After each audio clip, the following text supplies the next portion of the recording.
There was a sound in the wall, and at first Jonah thought it was nothing more than the old house settling into itself, the way wood sighs and pipes whisper when the night grows heavy. But this sound was different because it came every night at exactly 2:17 a.m., not a second earlier, not a second later, like something inside the walls was keeping time. And after the third night, he stopped pretending it was normal and began lying awake in bed waiting for it, staring at the ceiling as the seconds crawled by until the faint scratching began again, soft and deliberate, like fingernails dragging slowly across the inside of the plaster, and it always lasted for exactly 1 minute before stopping abruptly, as if whatever made the sound knew it had a limit it could not exceed. And during the day the house felt harmless again, full of quiet sunlight and dust motes drifting lazily in the air. But at night it changed, the corners growing deeper, the silence heavier, and Jonah found himself avoiding the hallway where the sound seemed loudest, though he could never pinpoint exactly where it came from, only that it was always just beyond reach, just behind something solid, just out of sight. And after a week he pressed his ear to the wall at 2:16 a.m., his heart pounding so loudly he worried it would drown out the sound.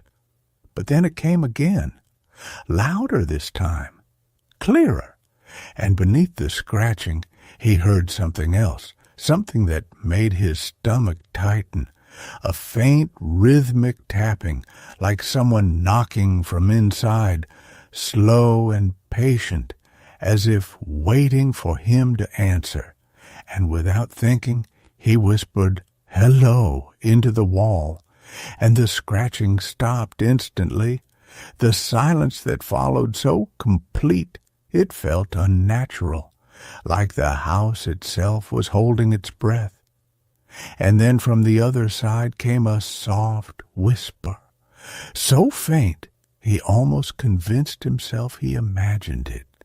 But he knew he hadn't, because it spoke his name, not loudly, not urgently, but gently, as though it had known him for a very long time. And Jonah stumbled back, his skin prickling with cold, and told himself it was impossible, that there was no space inside the walls for a person, no hidden room, no passage, nothing but wood and insulation and darkness. And yet the next night he found himself back in the hallway again, waiting, listening, needing to hear it. And when the scratching began, he didn't hesitate this time, pressing his palm flat against the wall and asking who was there, and the whisper came again, clearer now, closer, telling him it had been waiting, telling him it had been alone for so long, telling him that the last one had stopped answering. And Jonah felt a chill run through him, because he remembered what the realtor had said about the previous owner, how he didn't like being alone. And suddenly the cheap price of the house didn't feel like luck anymore. It felt like a warning he had ignored, and he tried to pull his hand away from the wall, but something pressed back from the other side, not hard, not violent, just enough to let him know it was there, matching his hand perfectly finger for finger, as if there was another version of him trapped just inches away, separated by nothing but a thin layer of plaster. And he froze, unable to move, as the whisper grew more urgent, more desperate, asking him to open the wall, asking him to let it out, promising it would be quiet, promising it would be grateful, promising it would never leave him alone again. And Jonah shook his head, even though it couldn't see him, backing away slowly. But the pressure remained for a moment longer before fading, and that night he didn't sleep at all, lying in bed staring at the door, certain that if he looked away for even a second, something would be standing there, watching him, waiting for him to close his eyes. And in the morning he searched the walls, tapping, measuring, looking for any sign of a hollow space. But everything felt solid. Everything looked normal, and he almost convinced himself it had all been a dream until he noticed the faint outline on the hallway wall, a shape that hadn't been there before, the subtle impression of a hand pressed outward from beneath the paint, as if something inside had tried to reach him and left its mark behind. And that night he packed a bag, deciding he would leave, that whatever was in the walls could stay there, that he wanted no part of it. But at 2:17 a.m., the scratching began again, louder than ever, frantic now, accompanied by the knocking faster and harder, and the whisper was no longer gentle, but pleading, begging him not to go, telling him it couldn't stand being alone again, telling him it had already been alone for too long, and Jonah covered his ears. But the sound seemed to come from everywhere now, from the walls, the floor, the ceiling, surrounding him completely, until he couldn't tell where it was strongest, because it was everywhere at once.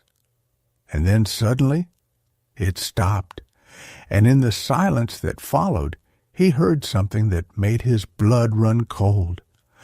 A sound, not from inside the walls, but from somewhere much closer, a slow creaking just outside his bedroom door, followed by the soft, unmistakable sound of fingers dragging lightly across the wood from the outside, as if whatever had been in the walls had finally found a way out.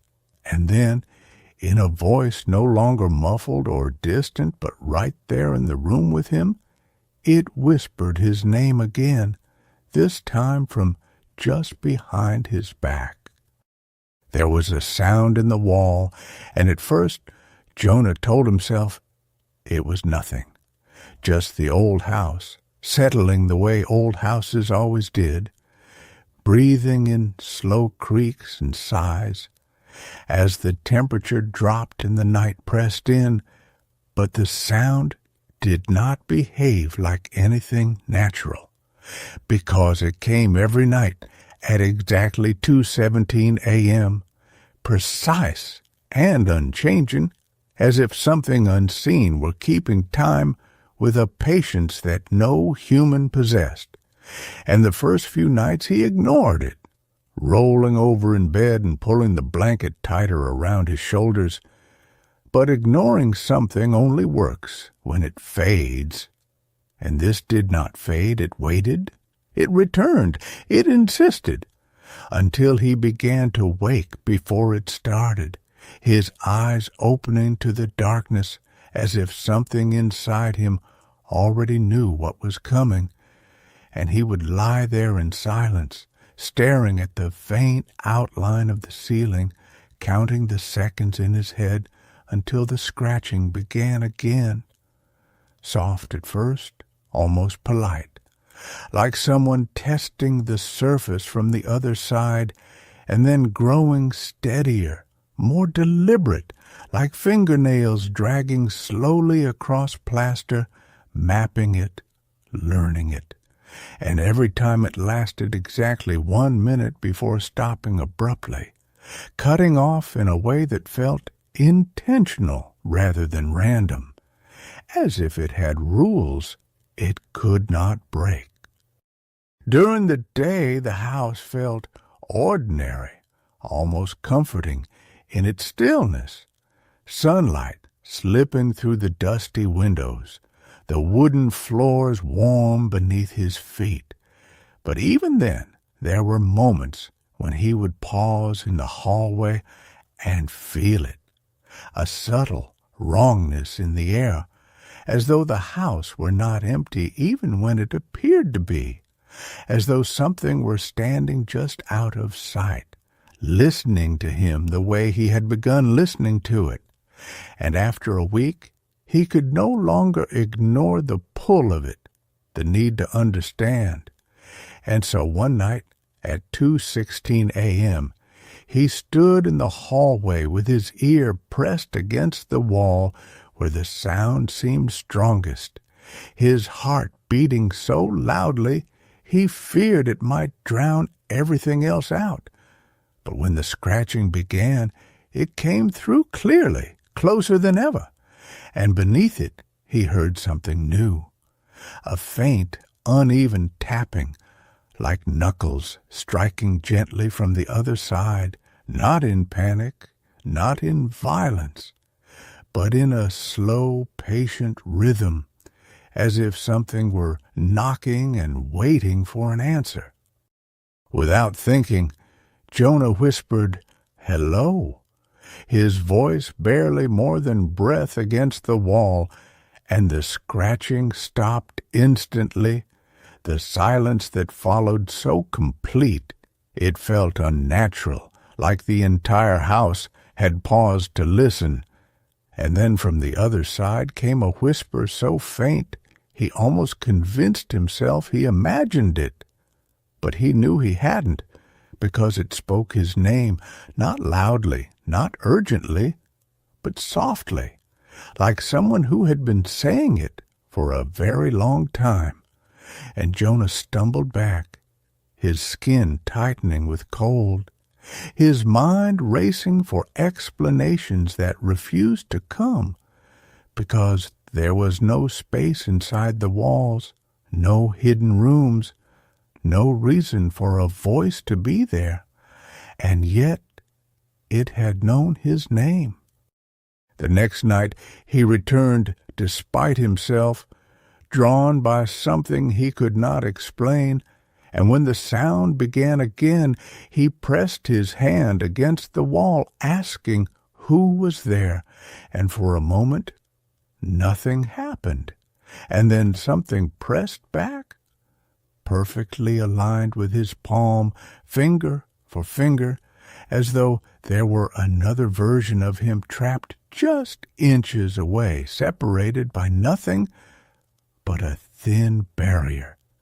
And the whisper returned, clearer now, telling him it had been waiting, telling him it had been alone, telling him the last one had stopped answering.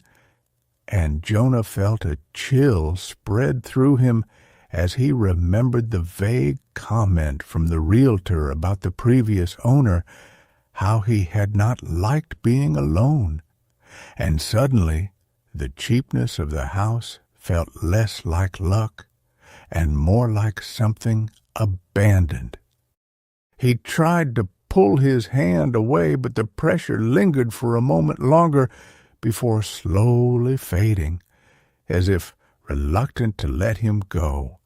And that night he did not sleep at all, lying in bed with his eyes fixed on the doorway, convinced that if he looked away even for a second, something would appear there, watching him, waiting. And when morning finally came, he searched the walls, tapping and measuring, looking for any hollow space, any sign that something could exist inside them.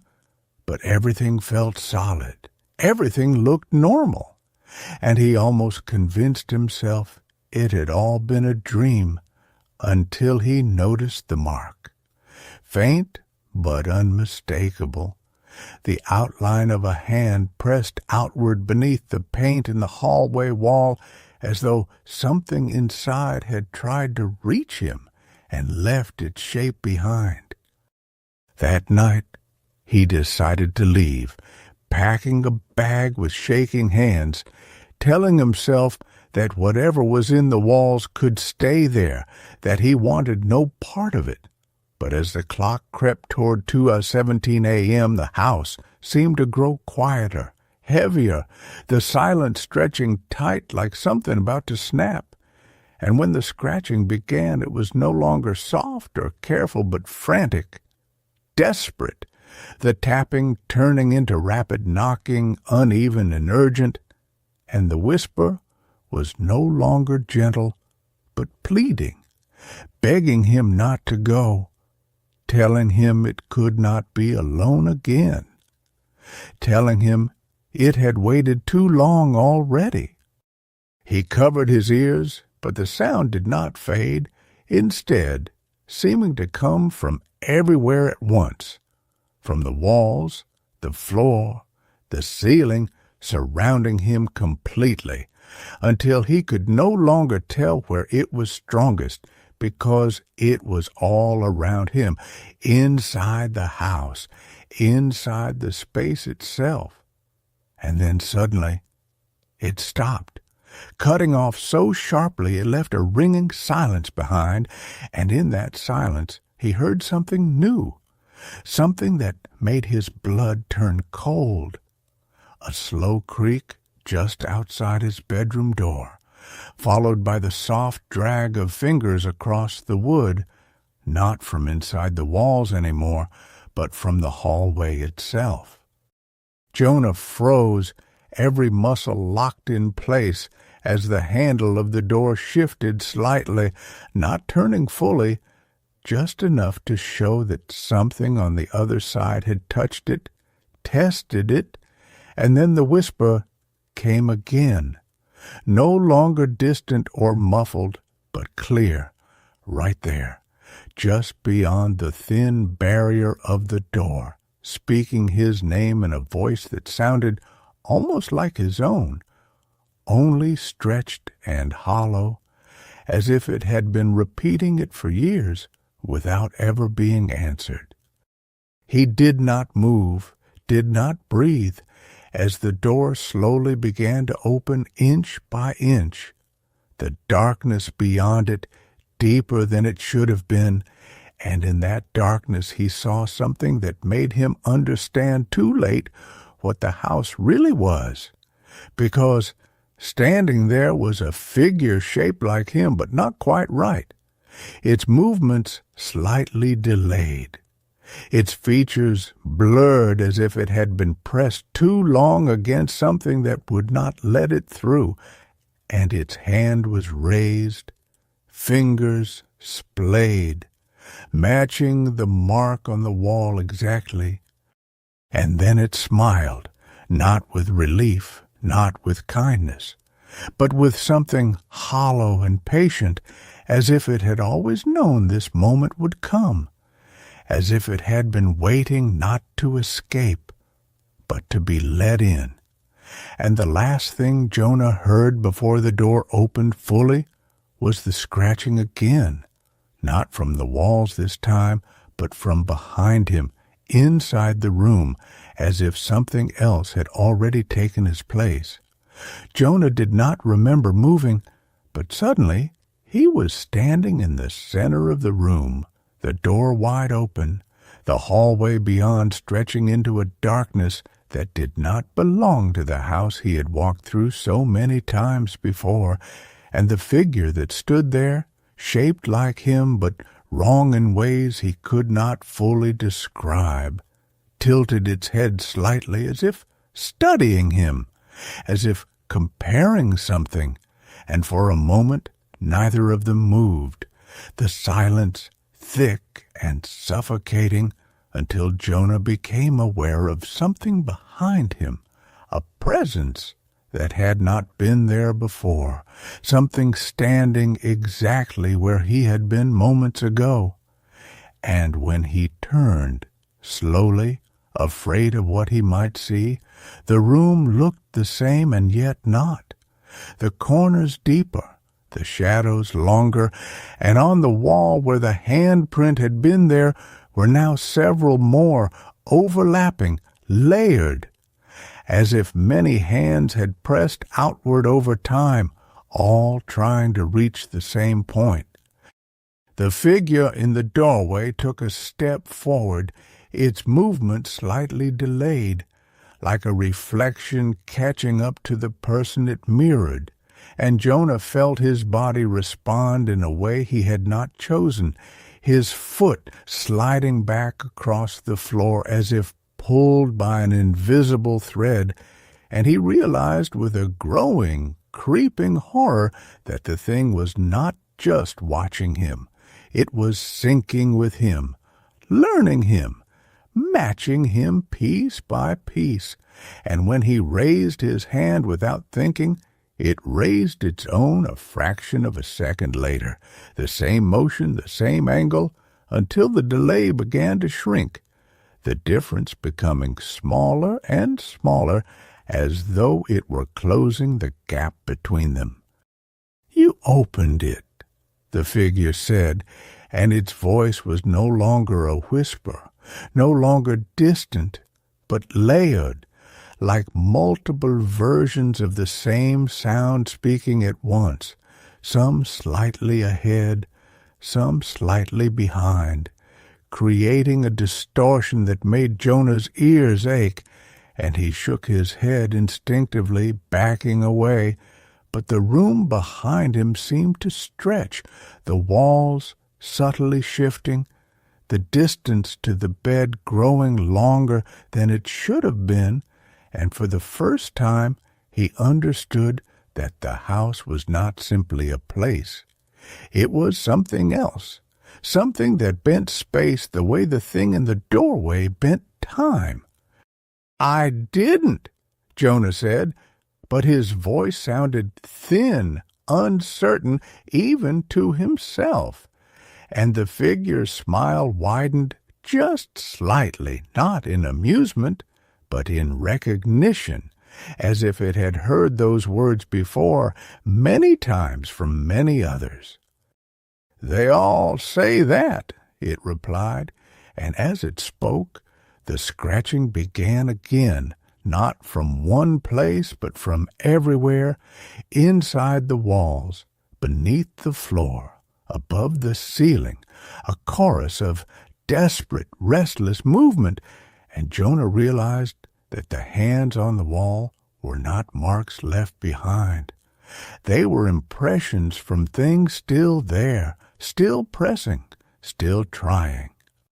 He turned toward the nearest wall, drawn by a sudden, terrible understanding, and placed his hand against it, and immediately something pressed back, not one hand this time, but many, overlapping, shifting, as if several were trying to reach him at once, their shapes sliding against each other beneath the surface, and he recoiled with a gasp.